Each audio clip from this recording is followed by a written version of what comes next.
আপোনালোক সকলোকে মোৰ এই ভিডিঅ'টোলৈ স্বাগতম জনাইছোঁ। আজি আমি শিক্ষকৰ পদোন্নতি আৰু ইউনিফাইড ছাৰ্ভিচ ৰুলছৰ প্ৰস্তুতকৰণৰ ওপৰত অসম চৰকাৰৰ মাননীয় শিক্ষামন্ত্ৰী ডক্টৰ ৰণোজ পেগু দেৱে সাংবাদিকসকলৰ আগত কি ক'লে তাৰ এক চমু বিশ্লেষণ আগবঢ়াবলৈ লৈছোঁ।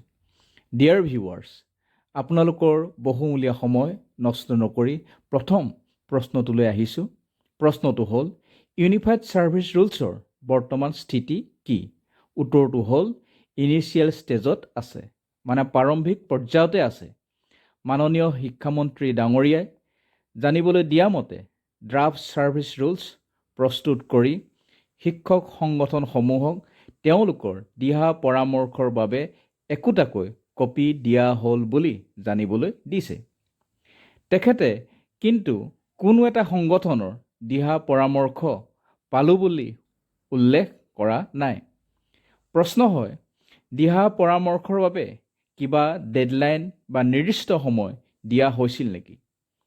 আজিৰ তাৰিখত শিক্ষক সংগঠনো বহুকেইটা আছে আৰু আপোনালোকে জানে, যদিহে দিহা পৰামৰ্শসমূহ কণ্ট্ৰাডিক্টৰী হয় বা শিক্ষক সংগঠনসমূহৰ পৰস্পৰ বিৰোধী হয়, তেতিয়া ৰুলছবিলাকো ফাইনেলাইজ কৰোঁতে বা সম্পূৰ্ণৰূপে বনাওঁতে কিছু সময়ৰ আৱশ্যক হোৱাটো স্বাভাৱিক। যি কি নহওক, মন্ত্ৰী মহোদয়ৰ কথাত ছাৰ্ভিচ ৰুলছ প্ৰস্তুতকৰণৰ বিষয়টোৱে গুৰুত্ব পোৱাটো মন কৰিবলগীয়া। ঠিক আছে, দ্বিতীয় প্ৰশ্নটোলৈ আহোঁ। পৰৱৰ্তী নিয়োগ জাননীত শিক্ষকৰ পদোন্নতিৰ বাবে পদ সংৰক্ষিত থাকিবনে? ইয়াৰ কোনো সঠিক উত্তৰ নাই। যদিহে শিক্ষা বিভাগে কোৱাৰ দৰে এডভাৰটাইজমেণ্ট 2025 চনৰ ডিচেম্বৰ মাহৰ ভিতৰতে উলিয়াই বা জানুৱাৰী ফাৰ্ষ্ট হাফৰ ভিতৰত ওলালেও এডভাৰটাইজমেণ্টটোত GTৰ বাবে PGTৰ পোষ্ট আৰু আপাৰ প্ৰাইমেৰী টিচাৰৰ বাবে GTৰ পোষ্ট, মানে হাইস্কুলৰ গ্ৰেজুৱেট টিচাৰৰ পোষ্ট প্ৰমোশ্যনৰ বাবে সংৰক্ষিত থকাৰ কোনো সম্ভাৱনা নাই।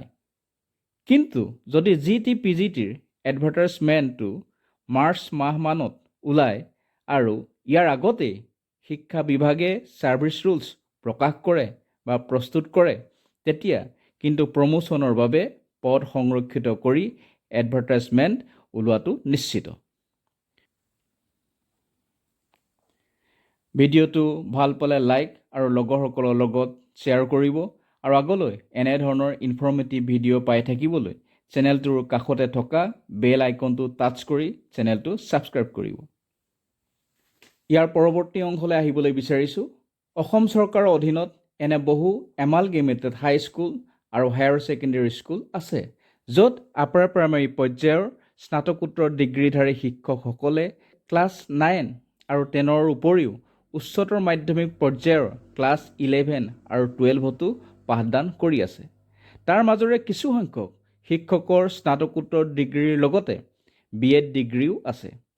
তেনে শিক্ষকসকলে পদোন্নতিৰ বাবে বহু দিনৰে পৰা আশা কৰি আছে আৰু তেনে শিক্ষকসকলৰ যিসকলৰ BEd ডিগ্ৰী নাই কিন্তু DLED আছে, তেওঁলোকেও ইন ছাৰ্ভিচ টিচাৰৰ বাবে প্ৰমোশ্যনৰ ক্ষেত্ৰত BEd ডিগ্ৰী কোৱালিফিকেশ্যন ৰিলেক্স কৰাটো বিচাৰে। ইয়াক সময়হে ক'ব। আৰু এটা কথা লক্ষ্য কৰা হৈছে, হাইস্কুলৰ স্নাতকোত্তৰ ডিগ্ৰীধাৰী গ্ৰেজুৱেট টিচাৰসকলে হায়াৰ ছেকেণ্ডেৰী স্কুলৰ ক্লাছ 11 আৰু 12ত বহুদিনৰ পৰা পাঠদান কৰি আছে। তেওঁলোক কিন্তু পষ্ট গ্ৰেজুৱেট টিচাৰ বা PGTৰ বাবে সম্পূৰ্ণ উপযুক্ত। তেওঁলোক সকলোৰে BEd ডিগ্ৰীও আছে। গতিকে এইসকল শিক্ষকে শিক্ষক সংগঠনসমূহৰ বিষয়ববীয়াৰ পৰা ছাৰ্ভিচ ৰুলছৰ বৰ্তমান স্থিতিটো কেনে পৰ্যায়ত আছে তাৰ খবৰ ৰখাটো অতিকে দৰকাৰ বা বাঞ্ছনীয়। বহু এমালগেমেটেড হাইস্কুল বা MV স্কুলত স্নাতক বা স্নাতকোত্তৰ ডিগ্ৰীধাৰী LP পৰ্যায়ৰ শিক্ষকেও উচ্চ প্ৰাথমিক বা তাৰ ওপৰৰ পৰ্যায়ৰ শ্ৰেণীত পাঠদান কৰি আছে। তেওঁলোক কিন্তু কিছুদিন অপেক্ষা কৰিব লাগিব, কাৰণ ছাৰ্ভিচ ৰুলছ প্ৰকাশ কৰি প্ৰথম পদোন্নতিৰ বাবে পদ সংৰক্ষিত থকা এডভাৰটাইজমেণ্ট শিক্ষা বিভাগে GT আৰু PGT সকলৰ ক্ষেত্ৰতে উলিয়াব। দেখা যায় যে অসম চৰকাৰৰ শিক্ষা বিভাগে DLED অৰ্হতা সম্পন্ন LP আৰু UP পৰ্যায়ৰ স্নাতকোত্তৰ ডিগ্ৰীধাৰী শিক্ষকসকলক অসমৰ টি গাৰ্ডেন এলেকাত স্থাপন হোৱা ক্লাছ 10লৈকে থকা মডেল স্কুলসমূহত এটেষ্ট বা সংলগ্ন কৰি ৰাখিছে। আৰু এই স্কুলসমূহৰ পাৰফৰ্মেঞ্চো তুলনামূলকভাৱে ভালেই দেখা গৈছে। আকৌ ব্লক পৰ্যায়ৰ BRP অৰ্থাৎ ব্লক ৰিচোৰ্চ পাৰ্চনৰ পজিশ্যনৰ বাবে LP আৰু UPত কৰ্মৰত স্নাতকোত্তৰ ডিগ্ৰীধাৰী DLED অৰ্হতা সম্পন্ন শিক্ষক শিক্ষয়িত্ৰীসকলকো ৰখা হৈছে।